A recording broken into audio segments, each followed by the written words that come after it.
Hello বন্ধুরা, তো গতকাল গেছি আমি একটা নিমন্ত্রণ খাইতে। গেছি আমার নাতির অন্নপ্রাশন।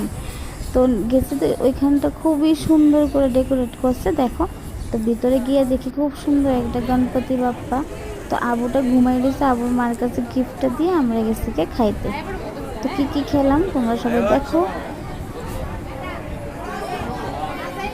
প্রথমত দিল তো তোমার ডাল, বেগুনি, আর দিয়েছে আলুর ঝুড়ি। আমার আলুর ঝুড়িটা বেশি পছন্দ না, তাই আমি এটা বেশি খাইনি। তারপর দিলে তোমার মিক্সড ভেজ।